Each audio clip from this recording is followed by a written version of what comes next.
separate my side. I don't believe it's been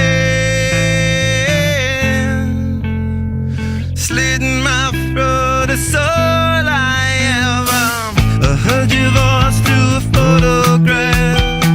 I thought that I've been brought up the past. Once you know you can never go back, I gotta take it on the other side. Ya, assalamualaikum warahmatullahi wabarakatuh. Selamat siang teman-teman. Nah, di sini saya Akbar Miake dari mahasiswa S1 Bimbingan dan Konseling akan menjelaskan, bisa dilihat mengenai macam-macam pendekatan riset dalam bimbingan dan konseling. Nah, ini merupakan salah satu tugas dari mata kuliah riset kuantitatif. Jadi di sini saya akan membagikan sedikit materi mengenai macam-macam pendekatan riset dalam bimbingan dan konseling. Seperti teman-teman tahu bahwa kalau kita mendengar kata-kata riset, biasanya kan itu ada di lab, terus ada penelitian seperti itu. Nah, itu memang tidak salah ya. Tapi penelitian itu bukan hanya terbatas pada objek yang diteliti dalam lab seperti itu. Nah, salah satunya dalam bimbingan dan konseling. Kami dari bimbingan dan konseling nantinya strata 1 itu kan dituntut untuk menghasilkan sebuah karya. Nah, salah satu karyanya itu diperoleh dari penelitian. Nah, seperti skripsi, terus kemudian di S2 ada tesis, dan seperti itu. Oke, langsung saja mengenai pengertian pendekatan riset dalam bimbingan dan konseling. Ya, jadi pendekatan kualitatif. Oke, yang pertama merupakan pendekatan kualitatif.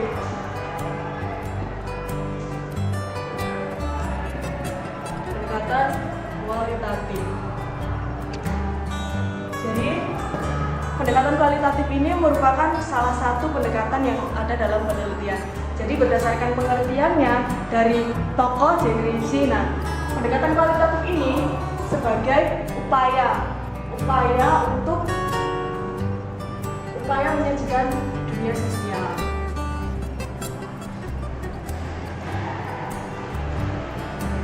Menyajikan dunia sosial, kemudian perspektif dalam dunia,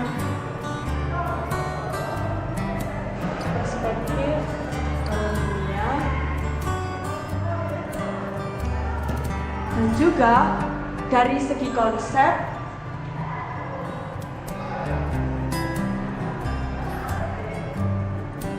dan sebagainya. Nah, ini dari pendekatan kualitatif. Jadi dalam pendekatan kualitatif ini lebih menekankan dari upaya menyajikan dunia sosial, perspektif dalam dunia, dan dari segi konsep perilaku seperti itu. Nah, bisa kita lihat dari pendekatan kuantitatif. Nah, bisa dilihat. Nah, kemudian yang menjadi pembeda yaitu yang kemudian keduanya yaitu pendekatan kuantitatif.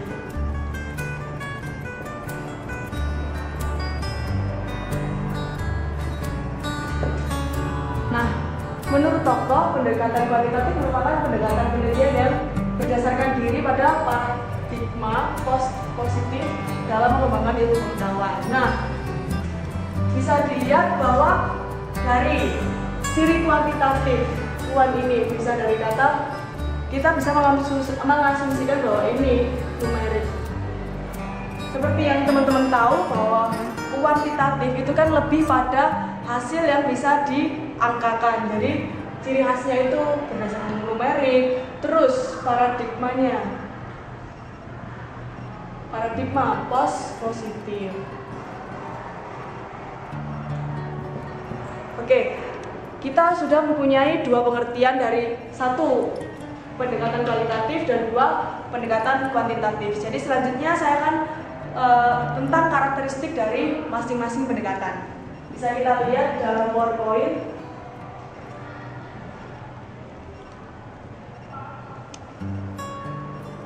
Oke, yang pertama adalah bersifat alamiah.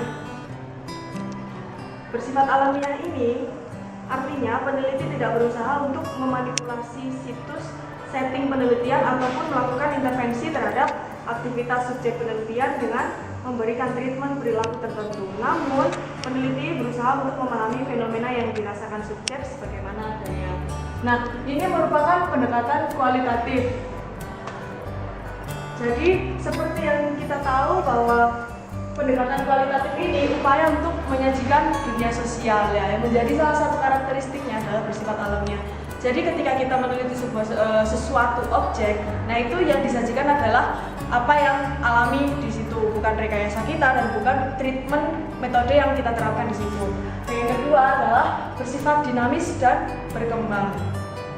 Jadi bersifat dinamis dan berkembang ini, fenomena yang disediakan subjek harus bersifat dinamis dan berkembang. Nah, peneliti harus terus mengikuti subjek yang diteliti dalam kurun waktu yang relatif lama agar dapat mengetahui perubahan dan perkembangan subjek. Jadi, ketika dalam pendekatan kualitatif, nah, salah satu karakteristiknya adalah bersifat dinamis dan berkembang, bukan statis dan tidak berkembang atau stagnan seperti itu. Jadi kalau kualitatif penelitiannya itu lebih lama karena kita terus mengikuti perkembangan dari apa yang kita teliti sebagai sebuah pendekatan kualitatif. Nah, ini bisa dilihat beberapa karakteristik. Oke, kemudian ya bisa dilihat dari 23 karakteristik. Untuk selanjutnya adalah karakteristik pendekatan riset kuantitatif. Jadi ketika tadi kita membahas mengenai pendekatan kuantitatif karakteristiknya, ini kemudian karakteristik pendekatan kuantitatif. Oke, yang pertama adalah rinci. Berbeda dengan dari karakteristik yang telah kualitatif kemukakan tadi, maksud dari rinci pendekatan riset kuantitatif ini adalah sebelum kita melakukan penelitian, kita itu mengupayakan perincian dari apa yang kita akan teliti seperti itu. Yang kedua, penelitian diorientasikan untuk melihat hubungan antar variabel, menguji teori, dan mencari generalisasi bersifat prediktif.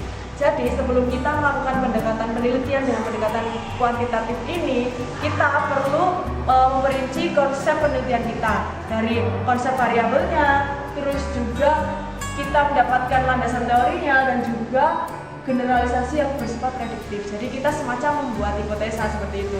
Berbeda dengan kualitatif yang telah kita kemukakan karakteristiknya sebelumnya. Nah, di kuantitatif ini lebih rinci dan tidak dinamis seperti itu karena kita telah menetapkan awalnya. Kemudian yang ketiga, desain spesifik, jelas rinci dan ditentukan sejak awal. Jadi sebelum kita melakukan penelitian itu, kita sudah menetapkan yang namanya proposal penelitian. Nah, di proposal penelitian itu kita bisa menetapkan apa yang akan kita lakukan, tujuan yang kita lakukan, dan apa yang kita teliti itu secara rinci. Oke, saya tidak akan menjelaskan lebih banyak mengenai kuantitatif ini karena telah disediakan dalam PowerPoint.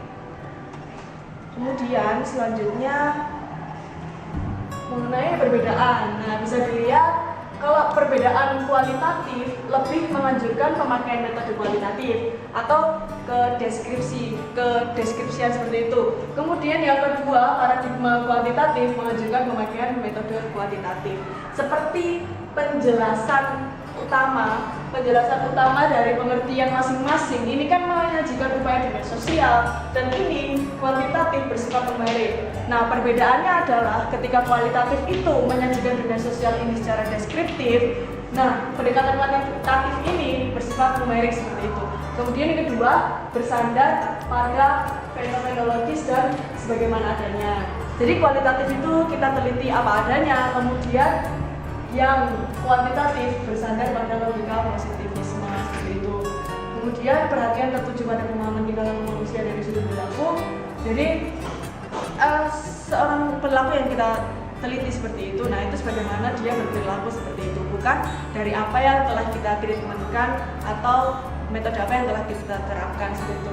Yang ketiga, perbedaannya dari kualitatif tadi ke kuantitatif mencari fakta dan sebab gejala sosial dengan mengesampingkan data individu. Jadi kalau di kuantitatif kita mempunyai tujuan, nah itu bisa kita treatmentkan dan kita mengesampingkan individu. Oke, sampai itu dulu yang bisa saya sampaikan mengenai pengertian dan karakteristik serta perbedaan antara penelitian kuantitatif dan kualitatif. Untuk selanjutnya kita bisa bertemu lagi. Mohon maaf apabila ada kata yang salah. Inilah yang dapat saya sampaikan. Wassalamualaikum warahmatullahi wabarakatuh. Everybody's gonna love today, gonna love today, gonna love today. Everybody's gonna love today, gonna love today. Anyway, you go to